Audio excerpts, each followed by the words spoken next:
Të dashur televizionist të televizionit të Shqiptarëve të Amerikës, sot në emisionin tonë Argument kam ftuar 3 miq nga shoqata AACR, Albanian American Conservative Republicans. I kemi pasur të ftuar edhe një herë në studio në fillimin e fushatës elektorale. Sot do të bëjmë veç prezantimit të tyre që kemi për dhe herë tjetër, po herë tjetër na ka munguar njëri nga miqtë tanë i cili ka ardhur sot. Kemi këtu pra të ftuar në studio, po i marr kështu sipas radhës. Kam zotin Noni Gojçaj, një nga përfaqësuesit e kësaj shoqate. Kam zotin Robert Lulgjuraj, prokuror në Wayne County. Kam zotin Mark Stanaj, i cili është sherif në Oakland County, i cili kemi rastin edhe ta urojmë pasi në zgjedhjet e ditëve të fundit që u zhvilluan në Michigan, ai u caktua dhe u përzgjoll për të qenë si delegate në presintin e Rochester Hillsit. Urimet e mia, Mark. Congratulations. Thank you so much. Okay, we have you with a red hat. What does it say?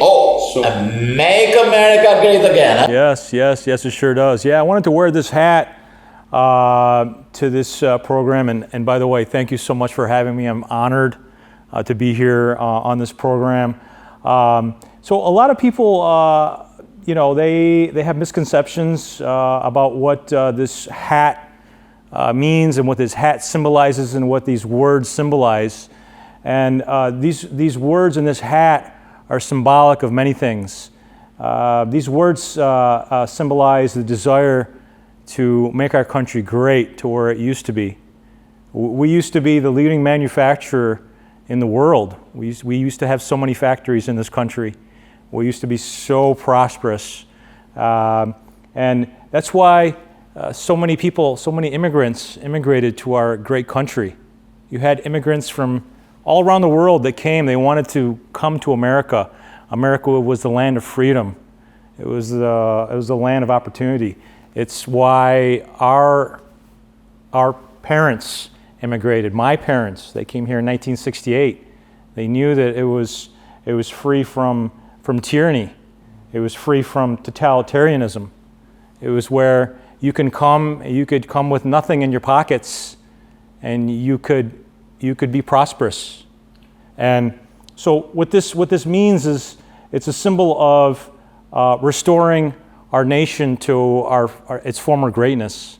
So Donald Trump is he's not someone that is like a god or any politician.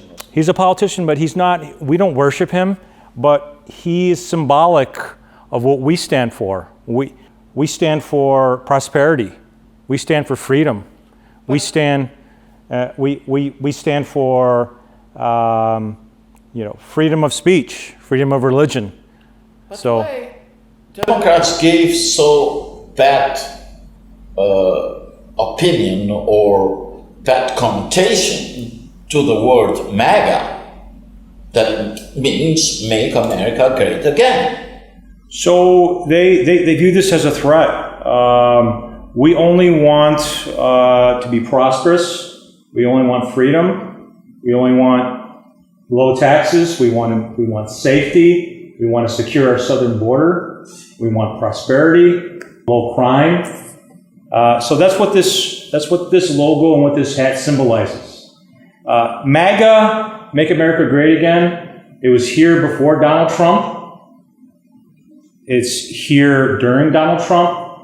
And it's going to exist when Donald Trump is gone. So it doesn't matter if it is red or if it is blue. Huh? It does not. It does not matter. We love our country. I speak for all of us to say that we love our country. I love this country. So we're just here supporting the Make America Great Again. So we're part of an organization, if I could talk about AACR a little bit? Yeah, we'll just spread the question to the others. Okay. Yeah, sure. Robert, You can talk in Albanian or in English, doesn't matter, but what is AACR for you and for the Albanian community? Well, Raphael, it's always great to be with you. We're close friends, you and I. I always appreciate you having me on the show, and it's always nice to be with my good friends Mark and Noni. But yeah, AACR, it's a group that was founded by Mark Jokai several years ago. And go ahead. By the way, Mark Jokai won, and it is selected and elected as what? A representative or? He's a precinct delegate in Warren, Michigan. Precinct delegate in Warren, Michigan for the presidential election. And he's elected, not selected like some other party that they select their candidates. We'll go to that. We'll go to the selection, but let's continue with the question. Mark's, not only is he a huge Albanian American activist, he's dedicated a large part of his life to advocating for Albanian rights and demonstrations, but he's also a conservative Republican activist in his community as well, so we always appreciate it. He's so modest. He doesn't want it to be with you, but he's married to be together with you, LP. But he's modest. He wants to work behind curtains, but he does a very good work. So, Raphael, we're worried about the direction of this country. We're worried about the land that, as Mark stated, that we love, that we cherish, that we've been able to reap the benefits from America. And so we thought that it was important that we coalesce the community and find like-minded individuals in our community so we can get together and start a grassroots organization and be prominent in our community.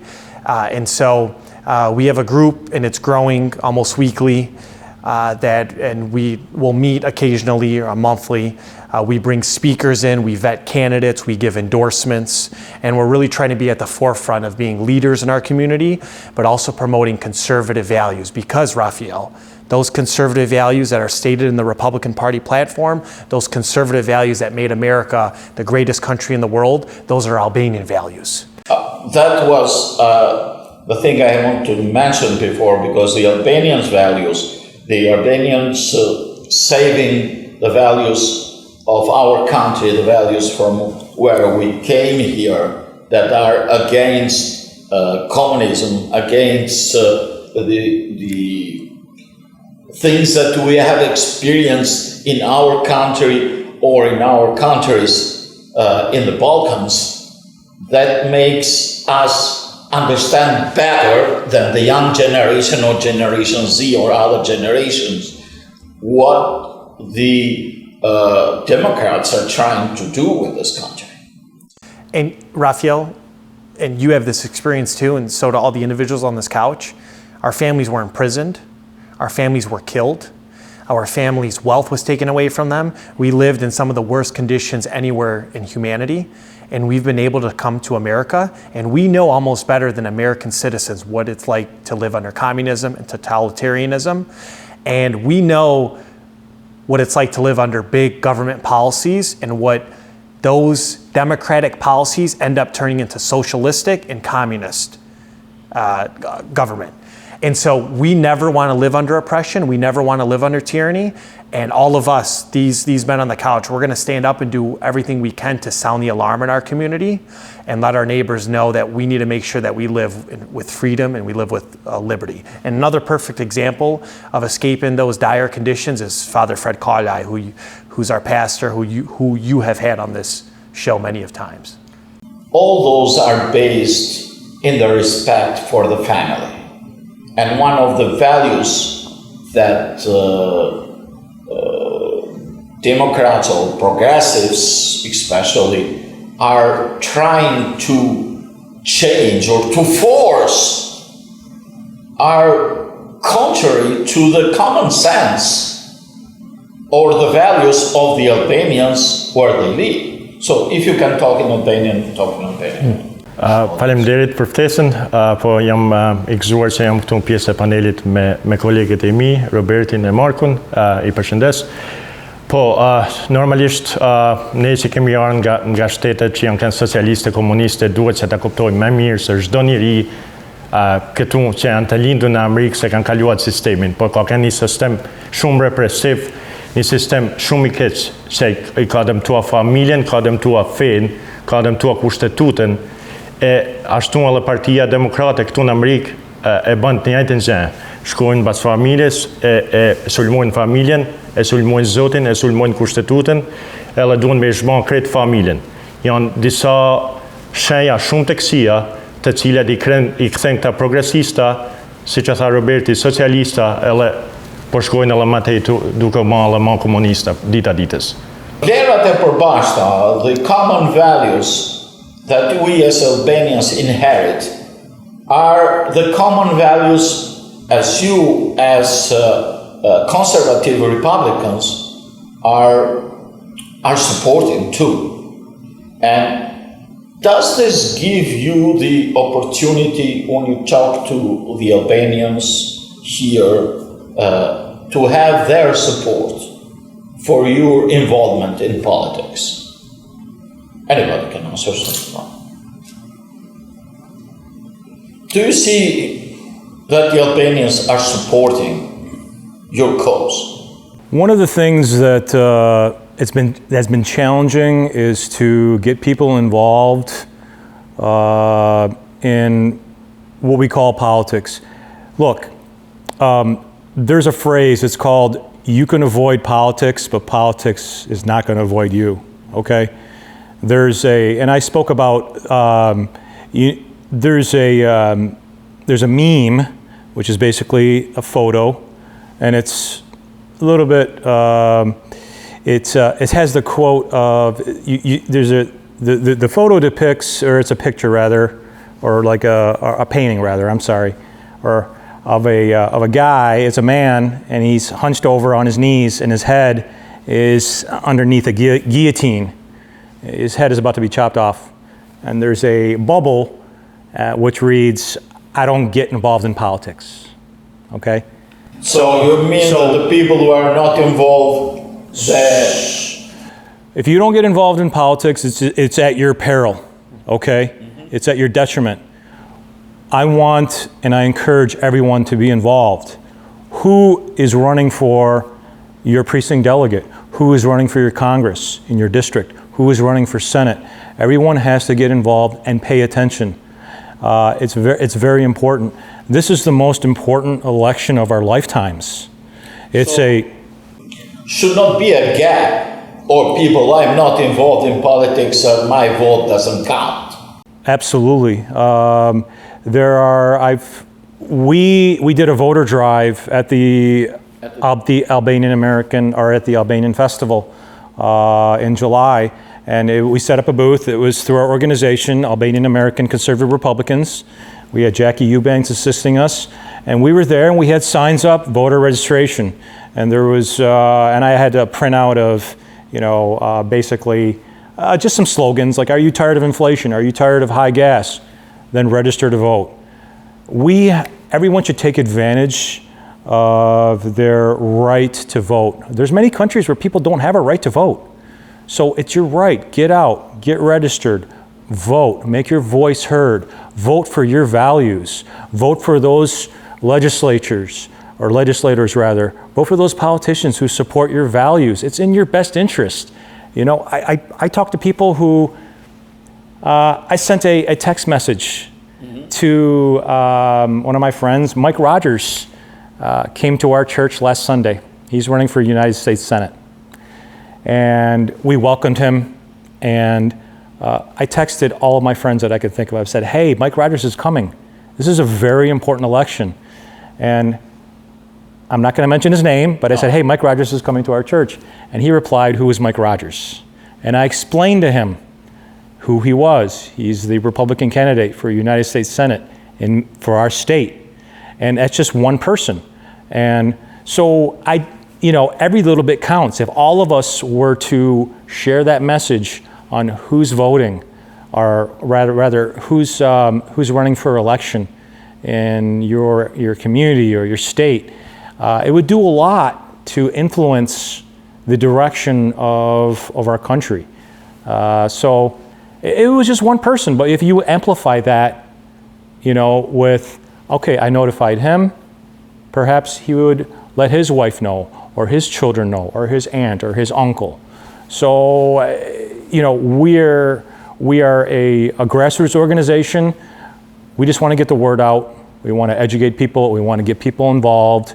We want to advocate for our community and for our state and for our country, just to make everything better. Okay, I have the opportunity being with you here that Sure. we are two people that support the law and order. So one of the problems of these 4 past years of Biden administration and has been the rise of the crime. Sure. The rise of the crime in our neighborhoods. We are hearing different crimes that maybe was not heard, especially in my city, has been one of the quietest city study guides where I live. But now I hear crimes. Now there is stealing cars in the neighborhood. So how is explained this increase of the crime? Any kind of crime, maybe it's not the killings or something else, but also those. You have your own experience every day in Wayne County with different horrendous crimes that are happening now. And one of the issues, I was talking with Mark before, he said that in their department they need more deputies, they need more officers than they are, but there is an hesitation to be enrolled, to be a policeman, to be a sheriff. So I'll respond to that. So one has to only look at YouTube, watch the news, and look at the media, and you can instantly see the vilification of the American policeman. The American police officer has one of the hardest jobs in the entire country or even the entire world. Back when the Ferguson, Missouri riots, there were several years ago, it was an officer who used force and ended up killing a man who had attacked him. And there was a lot of false narratives that were portrayed in the media against this policeman that turned out where this officer had acted in self-defense. He had faced multiple reviews of his use of force locally and even from the Department of Justice where he was cleared. But the damage that the media had done to him and law enforcement, I believe, still has resounded to this date, where there was this false narrative where the guy was surrendering and this officer murdered him in cold blood, which turned out to be false. So what happens is, and there's no way to measure this, how many officers are out there that are just going to do the bare minimum and just take their calls and not be proactive? How many squared away, educated, former military guys that perhaps wanted to pursue a career in law enforcement saw the treatment, the poor treatment of this policeman and said, you know what, no, I'm not going to risk going to prison. I'm not going to risk being thrown under the bus by perhaps a Soros prosecutor or a prosecutor that wanted to score political points against this officer. So this is no secret. There is a dangerous lack of interest in good people from getting into the law enforcement profession. It's dangerous because it affects everyone. As a citizen, as a taxpayer, as a law-abiding citizen, I want the best and brightest to apply and to become a policeman, to protect my family, my community, my children, or as a business person to protect their business. So, yeah, there's it's definitely an issue in this country. Robert, if you can talk, because you have passed a lot of cases under your scrutiny. So, if it is a case that is being resolved, on your opinion, why is the crime level increased? So I want to acknowledge the people that are in the trenches and the front lines in these cities. And the true heroes in society, Raphael, are not professional athletes, are not celebrities, but it's the men and women that put on the uniform every day, that they're one phone call away when you're in a dire situation that they respond. And it's the men and women that serve overseas. And these people should be applauded, but everything is traversed in the opposite direction in this country. We idolize the wrong people. And so when the morale is so low with these law enforcement agencies, it makes it difficult for them to police and to keep us safe. And politicians have played a huge part in their rhetoric in being anti-law and order, anti-prosecution, anti-law enforcement. And we have a severe issue in this country with judges that don't sentence accordingly based on the crime and are giving low bonds where individuals that either should be in jail or in prison have the opportunity to be released severely early so they go out and hurt someone else. Are those following the laws or are following other direction that's in national? They're not following the law, they're following their own interpretation and what they want to do. And so that's the whole reason why America was founded. We're a country of laws, not of men. And when you have somebody putting their personality ahead of law and order and what's best for the community, that's why we run into the issues that we have. It's a lack of humility with some of these individuals.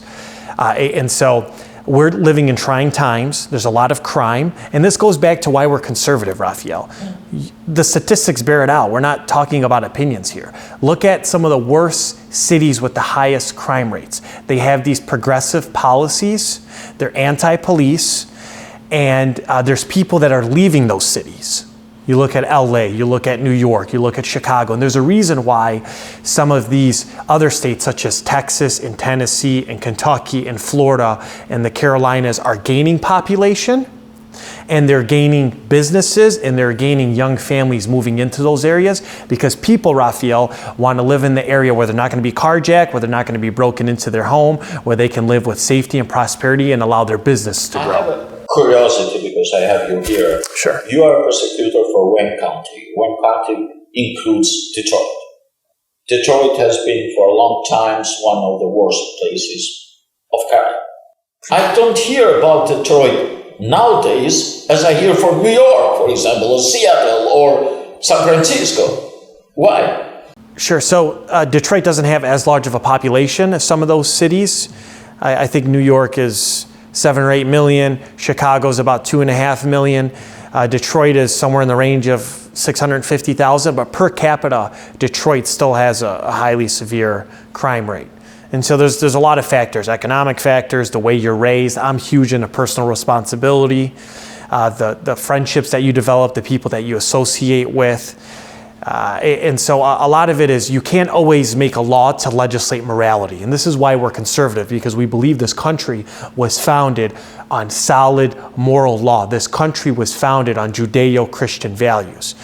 And so if we deviate from tradition and we deviate from those values and people leave God behind and they allow crime to fester and immorality to fester, then these are the reasons why you have the issues that you have in some of these jurisdictions. And just to Mark's point, when you don't when the morale is down in some of these agencies, in some of these prosecutors' offices, then you're not going to have the right people going in a public office. And thank God we have people like Mark and people like me that we care more about the community and we care about others, that we're willing to use our talents to benefit society. But a lot of people will just sway away from that and not want to get involved. Okay, as Albanian community, in the name of our compatriots, I thank you for the job that you are doing. Appreciate you, brother. Now, let's talk about Noni.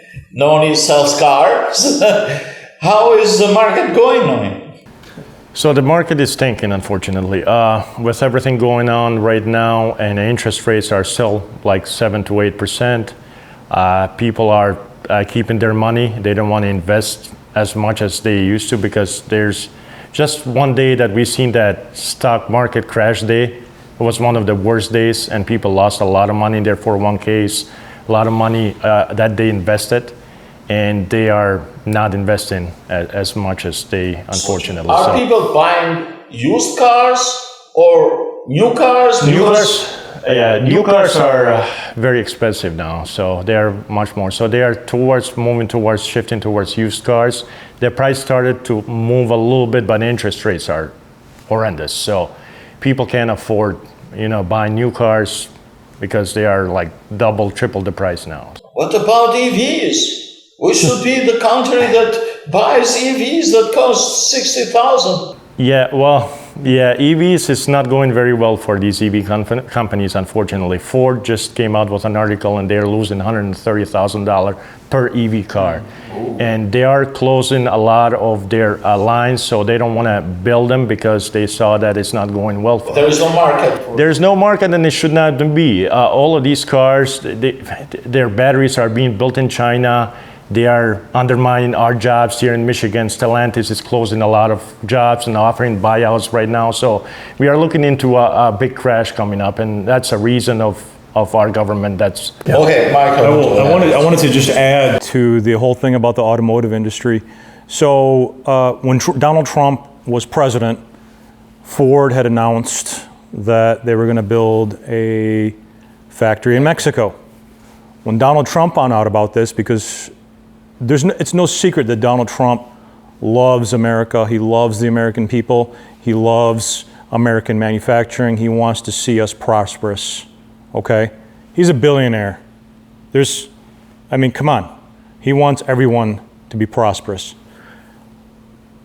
He said, okay, Ford, if you build this factory in Mexico, then I'm going to tariff every single vehicle that is produced in Mexico and gets shipped to the United States at a pretty high percentage rate.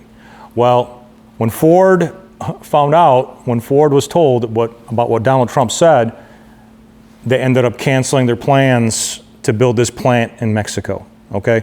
So that's just one of the many stories that I've heard about Donald Trump, which point to his love for the average American, the American manufacturer, to make this country great again. And there's just so many stories about him that make me just admire the man, which is one of the many reasons that I am a huge supporter of him. So, but yeah. We are just at the eve of the Democratic Convention. This convention has as Democrat representative the Vice President Kamala Harris. Somebody called, even Trump called this, that it was a putsch within the Democratic Party in order to remove the president, the actual president, Mr. Biden, and to give all the rights to select instead of elect the representative of the Democratic Party. What's your opinion about this coming convention? Of course, and nothing surprises me when it comes from the left. I mean, all our candidates, they always been selected, not elected. We know that. Of course, after they saw that Joe Biden was losing so badly, and they saw that they have no chance of winning, they just kicked him over the curb, and they put somebody out there that has not a single vote. She's a truly definition of being selected from your higher-ups. You don't do that. You're in the middle of your election, and your candidate is the opposing candidate is beating you so badly, and last minute you ditch him over and you put somebody that hasn't received a single vote. That's the meaning of democracy. Yeah, they claim like Democratic Party. They claim like they fight for democracy, but they are with everything against democracy. Because that's how they operate. It's a party that has no values, Nothing democratic about that party anymore. That's why they are being called. They are progressive socialists and they are working towards communism. I mean, look at the candidate they have now. They have the most liberal senator. She's even more liberal than Bernie Sanders. Like, imagine that, where this party went through. I mean, they shouldn't be called a Democratic Party anymore. They are the Socialist Communist Party, in my opinion. Why the media is trying to cover her previous opinions, like anti-fracking, that has to do with the economy, with the drilling, and the other opinions against the financing the police or against the illegal immigrant or pro-illegal immigration, and how she can stay and say, oh, our border is secure. So Raphael, not many journalists are like you that are truth seekers. The journalists that we have in this country are propaganda promoters. And the Democratic Party has the biggest super PAC, which is the media. And instead of holding Democrat politicians accountable, they cover for them. For example, speaking of the border, Kamala Harris was early on in the Biden administration, was given the responsibility through the president and the administration of being the border czar. And now the media wants to retreat from that. She is not being a czar. But there are clips there. It's not 20 years, 30 years. Everybody has a cell phone. Raphael, there are media clips from the administration and the White House press secretary that said that Kamala Harris had this responsibility. And what did Kamala Harris do? She failed at securing the border, finding the reasons why the border is unsecure, and then now being fake and phony, trying to retract from that position and saying... Not only retract, but blaming Donald Trump for that. Sure. It's absurd. And I can now I've had a case that's concluded, Raphael, but I prosecuted personally an individual that came across the border in March, this past March, went to Dallas, Texas, picked up a brick of 1,500 grams of cocaine and then another brick of 1,700 grams of cocaine, which would be about over 3,200 grams of cocaine, street value being about $600,000 in value, and that individual was caught by the Michigan State Police trying to use public transportation here in Detroit, in Metro Detroit. And so people are asleep at the wheel. When we say that there's a border crisis, it's now reached, it's not just an issue in the southern part of this country. No, it's not. Now it's in Michigan and now it's in the northern part of the country. And so we don't want a president that doesn't stand with the border agents, and we don't want a president that doesn't believe in securing their home. I can tell you for a fact, Nancy Pelosi and Kamala Harris and all the leaders in the Democratic Party are protected by law enforcement that carry weaponry, that secure her home and their homes with fences and whatever else defenses they can put forward. And you, Raphael, and so do I, when we go home, we close our front door and our back door and we close our blinds when we're at home. And the country should have the opportunity to do the same. And so we need the Albanians and the Americans to wake up and say, we want to stop illegal aliens from coming into this country, and we want to stop criminals from coming into this country, because our law enforcement officers have their hands full just dealing with citizens that commit crime, and adding that added stress on them of illegal aliens committing crime is a huge problem, Raphael. They say that the percentage of crime from illegal immigrants is less than the percentage crime from ordinary American citizens. Is that true?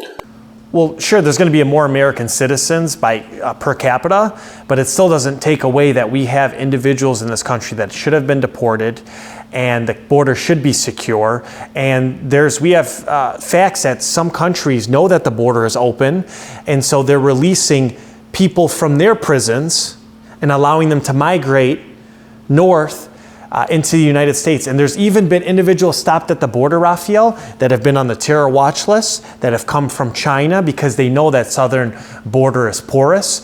And so it's a national security issue because we have adversaries, countries that are adverse to America, that want to hurt America, that want to destroy America, that are using our border against us. That's why you can find too many Chinese or people from Afghanistan or other places, even people that are in the terrorist list. Is the number of illegals increase in Michigan? Oh, absolutely, without a question. I hope I didn't step on you, but no, I mean, without a doubt. I see them, I encounter them in my line of work. But I will tell you a story where one of our members of our community, an Albanian American, and I'm not going to mention his name, but his wife was in a Target several weeks ago in Auburn Hills in Oakland County, and his wife was at the Target with their 9-year-old daughter, and this man approached the daughter, the 9-year-old, and exposed himself to this 9-year-old girl. He ended up fleeing the scene. He was later caught and arrested by Auburn Hills police. This man not only was a several-time previously deported illegal alien, but he had a previous similar offense several years ago. So it's happening. You have folks that have no respect for our laws, that are breaking the law to come into our country illegally, and then they're victimizing our family, our neighbors, other American citizens.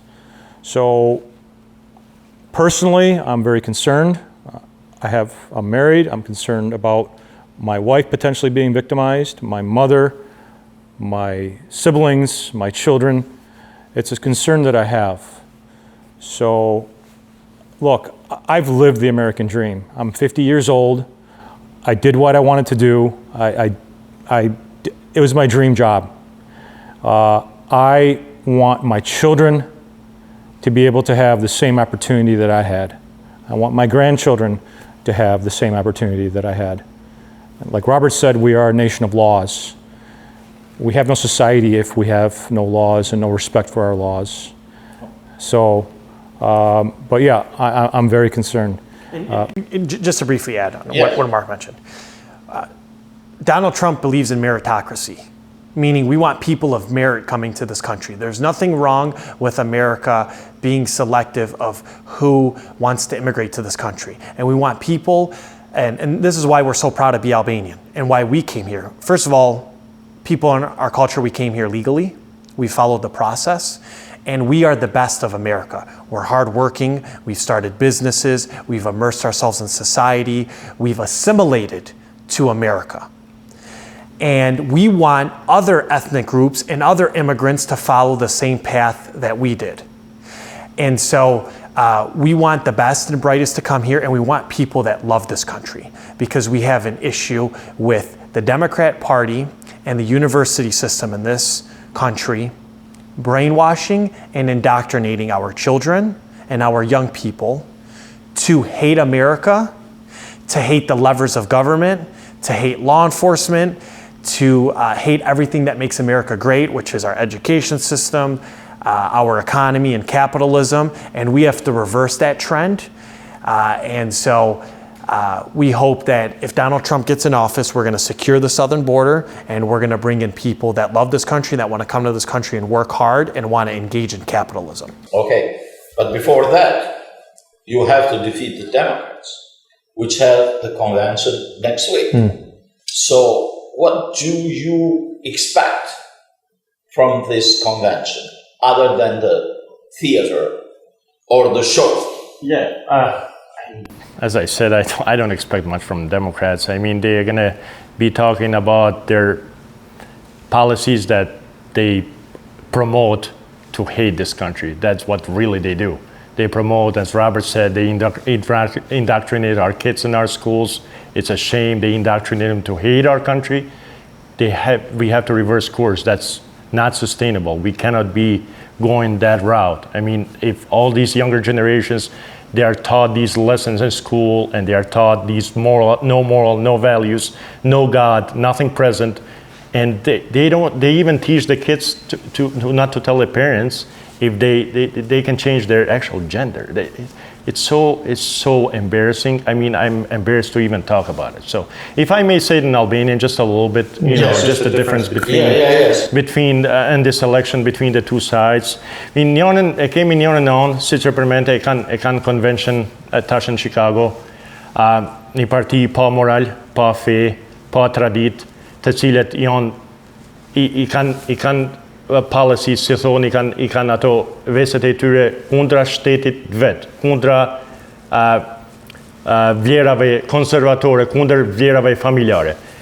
Kurse tjetër anë e kemi pale edhe convention tash një muaj, na jemi pro familjes, pro Zotit, pro kushtetutet, pro law enforcement, as we cherish them and we back the blue, pro education, but the real education, not like the education or indoctrination, as we say. So, do më thonë,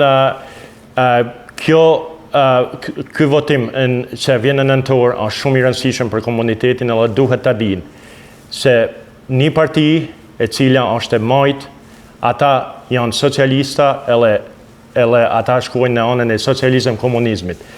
Partia që ne suportojmë, edhe vlerat tona, vlerat e shumicë shqiptarëve, të cilët janë konservatorë. Ne suportojmë kapitalizmin, ne suportojmë kushtetutën me tona pikat që i ka prej amendmentit e prej kushtetutës, amendmentin numër 1, 2, shprehen, mu shprej i lirë, e jo me i pas shumë zera që janë kundra vlerave tona. I want to stress another that is most important, in my opinion, for everybody, is the economic situation. So it's no secret that many Americans are suffering. It's no secret that we have massive inflation. It's no secret that many Americans are living paycheck to paycheck. It's no secret that Kamala Harris, when she was vice president, cast the deciding vote on the what they called the stimulus, the additional $1.9 trillion of the printing of fiat money, okay, which contributed to the massive inflation in our economy. My assessment is it reminds me of governments in communist countries, where they get heavily involved, they do the price controls, they want to control the free market, they want to control capitalism, and there's an added element where you have the propaganda now attacking capitalism. They call it corporate greed, which is, whenever I hear that term, it's absurd. I mean, what is so wrong about wanting to start a business to create wealth, to create jobs?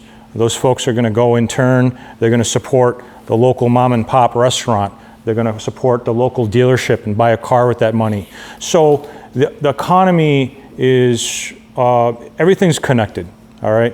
And when you start meddling with the economy, when you start attacking capitalism, when you start attacking businesses, it's terrible. It reminds me of Lenin attacking capitalism back in the early 1900s with their propaganda.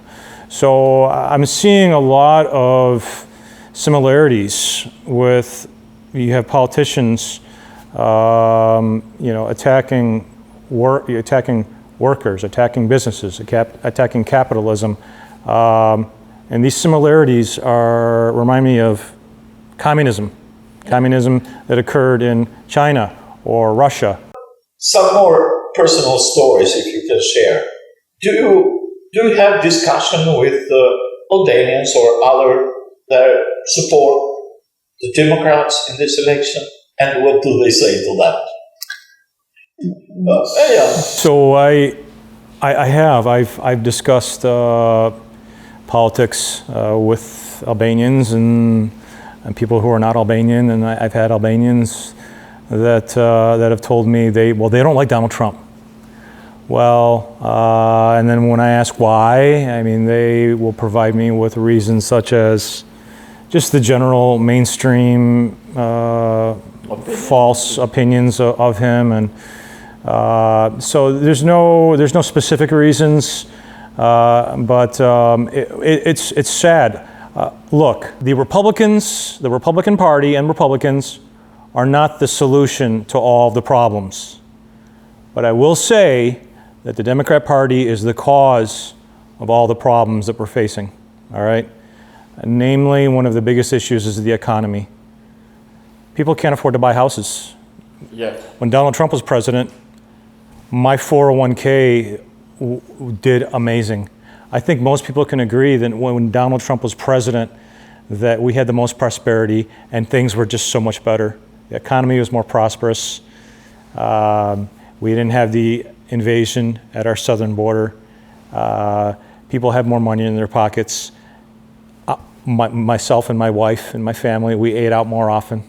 Prices were much more reasonable when we went and ate out. Now, absolutely not. Eating out is a luxury. We may eat out once or twice a month as opposed to several times a week before. So you have people that will say, well, they don't see a difference. They don't see much of a difference. I don't believe them. I believe they're either willfully ignorant or they're lying. Okay, But you may dislike Trump for his tweets, for his mannerisms, how he says things, how he improvises, but you cannot dislike his policies. 100%. And I don't care about his mean tweets. I'm not electing Donald Trump to be my pastor-in-chief. That's Father Fred. I'm electing Donald Trump to be my commander-in-chief. And the economy and crime are the two big, and the border are the three biggest issues that are affecting the American people today. And the one thing that makes American capitalism phenomenal, Raphael, is the only economic system in the world where you can make a man richer without having to make another man poor. And in socialist countries, that equity is not there. And so Kamala Harris and the Democrat Party want to tax you more. They want more regulations. They want it more difficult to start a business. They want to have the government control almost every aspect of your life. And do you know who benefits from those type of policies? It's large companies and corporations. Because who benefits most from big government? It's big business. And so a lot of these large Wall Street financial companies, a lot of these large tech companies or big conglomerate companies, they're able to adjust themselves to when the power of the government imposes new laws and regulations. It's the small businesses that many Albanians and many Americans work at and start that have a hard time keeping up with the regulations that big government imposes. And so we're the party for small business, and we're the party for the working class people. I heard this morning in the news, there was a gentleman that they were interviewing. It was for a small business at a restaurant, and he closed his remarks stating, Kamala Harris has been a persecutor, no offense, and she thinks to persecute the companies for their prices. She doesn't think how the economy, or is not able to think how to increase the economy because she has not worked or for her own business or doesn't have the experience, and it doesn't have the experience in governing also, as I see it. And Raphael, Vice President Harris and Joe Biden have never created a job in their life. They've never started a business in their life. They have no idea what it's like for the common person to start a business out of the spare bedroom of their home or a garage. And so they want to completely suffocate economic freedom. And we believe, Mark said it earlier, freedom. We are pro-freedom. We believe in freedom to start a business. We believe in less taxes. If a Republican gets in office, look at the Republican states that do so well down south. Texas, Arizona, Florida, the Carolinas, Tennessee, Kentucky. Michigan even competes with Ohio and Indiana, which are red states. You know why? Because those places have friendly business environments, and most of those states have no income tax. And when you don't have an income tax, or you give citizens freedom to pick their energy provider, and you give citizens the ability to have a freedom of choice for education, freedom in all those aspects, freedom of education, freedom of energy, freedom to start a new business, deregulate it, and take away people's tax burden, the economy flourishes. But the problem is you have Joe Biden that's been a career politician, and Harris has been a career politician, and they're stuck in their ivory tower, and they're not here with the common folk. Because business is not created in a university campus, and business is not created in the government. The government's never created one job. It's people like Donald Trump that create jobs and understand economic climate. I'm closing on. To add to their point, I rather have mean tweets and cheap gas. I rather have mean tweets and cheaper groceries. I rather have mean tweets and we want peace in the world. That's what Donald Trump brings, and that's what people need to understand when they go to that voting booth. It's not about the person. It's about the policies that he had, that they were much better for this country. And just like in Ronald Reagan's words, are you better off today than you were 4 years ago? I don't think a logical person would say that they are better off today than they were 4 years ago. Yeah. Thank you for, yes? I'm sorry to interrupt. I know we're running out of time. I wanted to say, if you're on Facebook, to all the viewers, if you're on Facebook, please visit our Facebook page, Albanian American Conservative Republicans. Please like us. Please follow our page. We're a grassroots organization. We don't get paid to do this. We use our own money and our time to be active in the community and to try to make the community and our state and our country better. It's a very important election that's coming up in November, the November 5th election. I would implore you, please vote for Donald Trump and all Republicans who are on the ticket. There are 2 judges that are going to be on the ballot that we believe are very conservative, and these are judges for the Michigan Supreme Court. We want judges that are going to go by and basically make rulings objectively, not personally. We want judges that are not going to be activist judges, okay? We want strong, good, conservative judges with integrity. Judge Boonstra is endorsed by Donald Trump. We strongly recommend voting for Judge Boonstra. There's another gentleman that's running for the Supreme Court Justice. His name is O'Grady. He's a very strong conservative judge. He's a former Michigan State trooper. He's also, when he was a judge, I believe he saw about 14,000 or 15,000 cases. So those are 2 judges that we've researched and we like and we endorse. So I just wanted to say that and thank you. Thanks for having us, and it was a pleasure to be here. It was an honor to be here. So also, I would highly suggest we have a Senate seat that Mike Rogers is running, and I would encourage all the Albanian community that he's the candidate for the future of Michigan. So with him, and he's endorsed by Trump. Also, we have Nick Zionaj running for Oakland County. Also vote for Mr. Nick Zionaj. He's going to do much better for Oakland County, and we're going to be in the right path. Ellen qoftë se mund Ellen ship shumë shkurt. Bëj një apel për rininë e komunitetin e shqiptar që në këto votimet që po vinë, që janë votimet më rëndësishme në opinionin tim të shumë gjeneratave të ardhshme. Votoni për të ardhmen tuaj, për kapitalizmin, jo për socializmin. Votoni për vleftat konservatore, për vleftat familjare, vleftat në Zotin, në Kushtetutën, që të gjithë jemi rritur, të gjithë jemi si shqiptar, të gjithë i kemi, shumica e jonë jemi rrit me ato vlera të cilat janë të shkruara në Kushtetutë e Amerikës. Unë do të mbyllja këtë emision me apelin për të gjithë teleshikuesët, votoni, votoni, votoni. Edhe me një gjest mjaft domethënës, fight, fight, fight.